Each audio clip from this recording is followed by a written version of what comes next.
तो नेक्स्ट देखते हैं normal reaction. The contact force by which the two contacting surface push each other and is perpendicular to the contacting surface, this force is known as normal reaction। एक तरह का contact force है जो contacting surface के perpendicular होगा।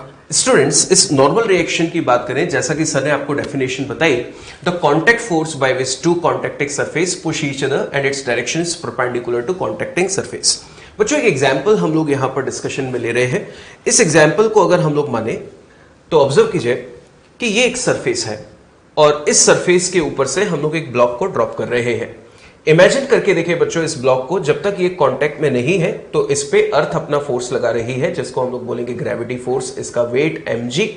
तो because of mg ये body कहां गिरेगी? नीचे की तरफ, और ऐसा ही हम लोग एक्सपेक्ट कर रहे हैं। तो जैसे इस बॉडी को हम लोगों ने छोड़ा तो आप ऑब्जर्व कर रहे हैं कि ये नीचे की तरफ गिरी, पर आपने एक और बात पर ध्यान दिया कि नीचे की तरफ गिरते ही ये बॉडी यहां पर आके रुक गई है। तो मैं आपसे एक क्वेश्चन पूछना चाहता हूं कि जैसे ही ये नीचे आके रुकी तो क्या इस पर ग्रेविटी फोर्स mg लगना बंद हो गया? Obviously not. तो अगर mg लगना बंद नहीं हुआ और बॉडी रेस्ट पर आ गई है, तो न्यूटन के फर्स्ट लॉ ने हमको सिखाया है कि अगर बॉडी रेस्ट पे है तो डेफिनेटली इस पे नेट फोर्स जीरो है। तो बात ये चल रही है कि अगर mg ने लगना बंद नहीं किया है तो इसका मतलब ये हुआ कि फिर mg को किसी ना किसी ने बैलेंस किया। तो सोच के देखिए कि mg अगर डाउनवर्ड है तो इसको बैलेंस करने के लिए इस पर्टिकुलर सिचुएशन में जो भी फोर्स लगा होगा वो mg के अगेंस्ट कहां लगा होगा? ऊपर। और बैलेंस अगर किया है तो उसकी वैल्यू mg के बराबर रही होगी। तो बच्चों, यहां पर एक चीज सीखने को मिली कि जब ये हवा में थी तो mg को कोई बैलेंस नहीं कर रहा था, पर जैसे ये कांटेक्ट में आई तो इसका मतलब बिकॉज ऑफ कांटेक्ट इस पर कोई ना कोई फोर्स जनरेट हुआ है, और वहां पर उस कांटेक्ट फोर्स को ही हम लोग नाम दे रहे हैं नॉर्मल रिएक्शन। करेक्ट। तो बच्चों, अगर हम लोग इस पर्टिकुलर पॉइंट पर डिस्कशन करें तो लिखा हुआ है the contact force by which two contacting bodies push each other and its direction is perpendicular to the contacting surface, this force is known as normal reaction. इसको देखिए बच्चों, अगर हम लोग कुछ और भी पॉइंट्स पर बात करें तो किस तरह से ये फोर्स एक्ट करता है, एक डायग्राम में हम लोग डिस्कशन करते हैं। मान लीजिए कि यहां पर एक सरफेस हम लोगों ने कंसीडर की है और इस सरफेस के ऊपर एक ब्लॉक रखा हुआ है। तो बोला गया, जैसे ये ध्यान रखिएगा कि ये दोनों कांटेक्ट में है, हमने सिर्फ समझने के लिए इनमें थोड़ा सा गैप क्रिएट किया हुआ है। क्वेश्चन में लिखा हुआ है contacting surface push each other. तो देखिए, हम लोगों ने न्यूटन के थर्ड लॉ में सीखा है action has always equal and opposite reaction. तो बिकॉज ऑफ कॉन्टैक्ट ये दोनों एक दूसरे पे कॉन्टैक्ट फोर्स लगाएंगे। सरफेस इस पे कॉन्टैक्ट की वजह से नॉर्मल रिएक्शन लगाएगी ऊपर, यानी कि कॉन्टैक्ट सरफेस के परपेंडिकुलर। तो बच्चों, एक्शन है, रिएक्शन हमेशा ही होगा। तो अगर सरफेस ने इस पे नॉर्मल लगाया ऊपर तो ब्लॉक भी नॉर्मल रिएक्शन इस सरफेस पे लगाएगा नीचे। होता क्या है कि हम अपने क्वेश्चंस में जनरली क्या देते हैं कि ब्लॉक सॉल्व कर रहे हैं, कि ब्लॉक मूव कर रहा है उसमें ये कैलकुलेट करो। हम सरफेस को सॉल्व नहीं करते, इसलिए सरफेस पे लगने वाले इस फोर्स को हम लोग नोटिस नहीं करते। अदरवाइज जब भी आपसे बोला जाए कि फोर्सेस को रिप्रेजेंट किया जाए तो हमेशा ध्यान रखें एक्शन के साथ हमेशा रिएक्शन होना चाहिए। तो वही चीज लिखी है, normal reaction always created as action and reaction pair. Next है normal reaction can never be negative, its minimum value is zero when body leaves the contact with the surface। जैसा सर ने बताया, जब वो बॉडी फ्री फॉल हो रही थी तो उसको कोई रोकने वाला नहीं था, मतलब वो किसी के टच में नहीं आया, किसी के कांटेक्ट में नहीं आया, तो उस टाइम पर नॉर्मल फोर्स क्या होगी? जीरो। और अगर वो किसी से टच में आ गया, किसी के कांटेक्ट में आ गया, तो 100% कोई ना कोई तो नॉर्मल फोर्स होगी, उसका कोई भी डायरेक्शन हो, बट उसकी वैल्यू कभी भी नेगेटिव नहीं होगी, वो या तो जीरो हो सकती है या फिर जीरो से बड़ी होगी। बिल्कुल। नेक्स्ट पॉइंट बच्चों, यहां पर हमको दिया गया है नॉर्मल रिएक्शन या normal force can only push an object. ये हमेशा पुशिंग का है। जैसा कि आप ऑब्जर्व कर रहे हैं कि ये दोनों surfaces away from each other एक दूसरे पे फोर्स लगा रही है, और अवे फ्रॉम ईच अदर अगर ये फोर्स है तो डेफिनेटली ये कैसा है? Pushing force. नेक्स्ट है normal reaction is self adjustable. तो वापस वही सर के एग्जांपल पे जाते हैं। बच्चों, अगर हम लोग इस सेल्फ एडजस्टेबल की बात करें तो नॉर्मल रिएक्शन सेल्फ एडजस्टेबल होता है। यहां पर यह पॉइंट एक्सप्लेन करना इसलिए जरूरी है क्योंकि कई बार बच्चों से इस तरह का डाउट आता है कि पूछा गया उनसे कि नॉर्मल की वैल्यू क्या होती है, तो बच्चे हमेशा बोल देते हैं sir normal equal to mg होता है। बच्चों, हमेशा नॉर्मल इक्वल टू mg हो ये जरूरी नहीं है, it depends on the push. Exactly मैं क्या बताना चाह रहा हूं इस पॉइंट से, उसको आप ध्यान से देखें। मानकर चलिए कि ये दो आइडेंटिकल ब्लॉक्स हैं और दोनों का मास है 2 kg। मास है 2 kg। ऑब्जर्व कीजिए, एक सरफेस, मैंने अपने हाथ को यहां पर एक सरफेस कंसीडर किया है और इस सरफेस पर एक ब्लॉक रखा हुआ है 2 kg का। तो अगर मुझसे पूछा जाए कि इस ब्लॉक पे फोर्सेस कितने हैं, तो मैं बोलूंगा कि अर्थ इस पे mg लगा रही है नीचे। अगर 2 kg मास है तो mg की वैल्यू कितनी होगी? 20। और मेरी सरफेस इस पे नॉर्मल रिएक्शन लगा रही है ऊपर। तो देखिए नॉर्मल और mg इस दूसरे को बैलेंस किए हुए हैं, तो नॉर्मल की वैल्यू इस समय mg के बराबर होगी, यानी कि 20। बात चल रही है सेल्फ एडजस्टेबल। अब थोड़ी देर के लिए इस तरह का एक कंडीशन हम लोग इमेजिन करें कि नॉर्मल रिएक्शन सेल्फ एडजस्टेबल नहीं होता। नॉर्मल की वैल्यू रहती हमेशा के लिए इस डायग्राम में, जैसा मैंने बताया, 20। और मैंने इसके ऊपर एक आइडेंटिकल ब्लॉक रख दिया। बच्चों क्या देख रहे हैं? दोनों ब्लॉक्स रखने के बाद भी रेस्ट है। तो सोच के देखिए कि अगर 2 आइडेंटिकल ब्लॉक्स हैं 2 kg ईच, तो टोटल मास कितना हो गया? 4 kg। तो नीचे की तरफ वेट कितना हो गया? 40 ऑब्वियसली। और मैंने जैसा बोला कि अगर नॉर्मल रिएक्शन सेल्फ एडजस्टेबल नहीं होता तो नॉर्मल अभी भी ऊपर कितना लग रहा होता? 20। और नीचे mg कितना हो चुका है? 40। तो नेट फोर्स कहां हो गया? नीचे।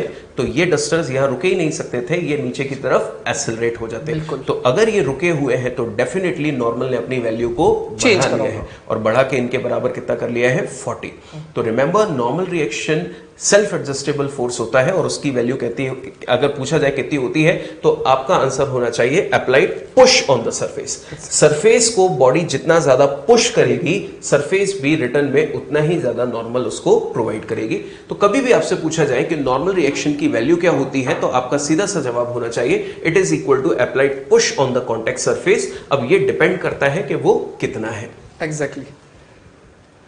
अब बच्चों हम लोग एक यहां पर डिस्कशन कर रहे हैं एक क्वेश्चन पे, जो बच्चे हमसे अक्सर पूछते हैं, और वो होता है, अब वो क्वेश्चन सर ये है कि मान लीजिए मेरे हाथ में ये ऑब्जेक्ट रखा हुआ है, अगर इस ऑब्जेक्ट पर नीचे mg लग रहा है और ऊपर नॉर्मल फोर्स लग रही है, तो क्या इतना सा मतलब है क्या ये नॉर्मल और mg एक दूसरे के एक्शन रिएक्शन पेयर है?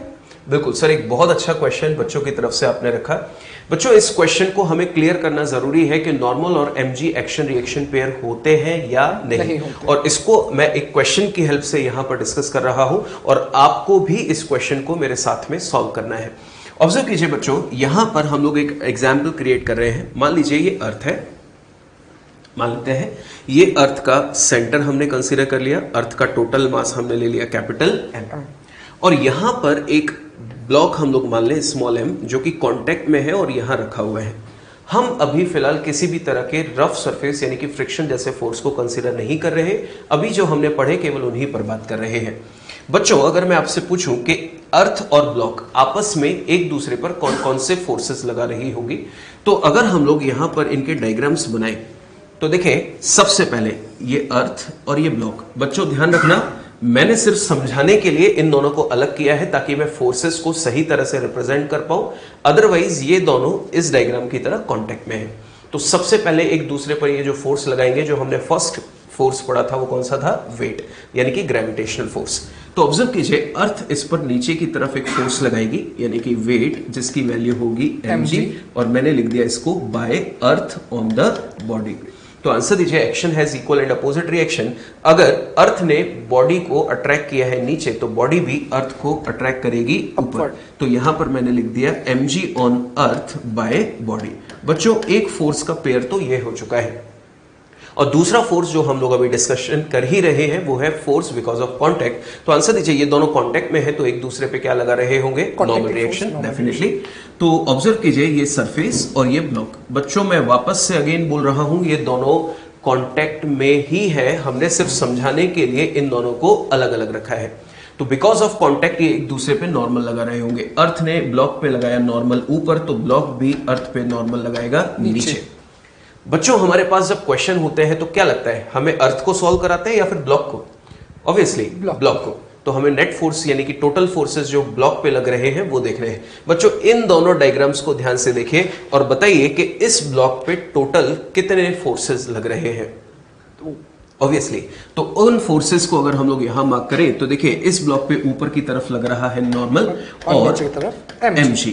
तो ऑब्जर्व कीजिए, अभी जैसा कि सर ने बताया था कि ऑब्जेक्ट जो है वो सर के हाथ में था और वो रेस्ट पे था।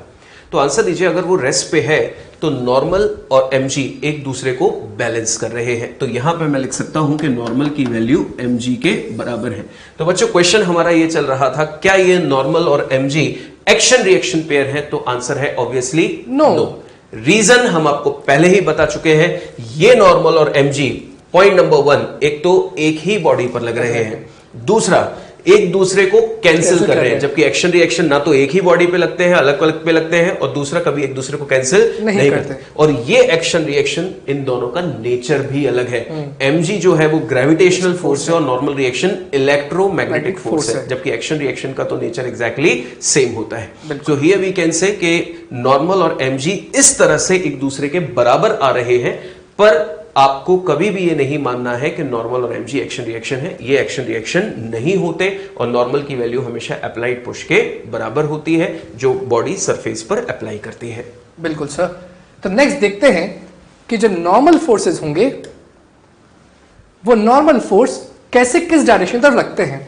तो जैसा अपन ने पहले वाले डायग्राम्स में देखा था, वहां पर भी सर ने एक चीज आपको नोटिस करने को बोली थी कि अगर कोई ऑब्जेक्ट अर्थ के ऊपर रखा है तो सर ने नॉर्मल बिल्कुल ऊपर लगाया था। सर ने एक वर्ड बोला था परपेंडिकुलर टू द सरफेस। इसका नॉर्मल हमेशा perpendicular to the contacting surface होता है। जैसे मैंने वर्ड बोला परपेंडिकुलर टू कॉन्टेक्ट सरफेस, इसका इतना सा मतलब है ये जो ऑब्जेक्ट है ये दीवार पे यहां पर कॉन्टेक्ट में है। अगर वो दीवार पे इस जगह कॉन्टेक्ट में है तो इस सरफेस का परपेंडिकुलर जो होगा क्या वो ऐसा ही होगा।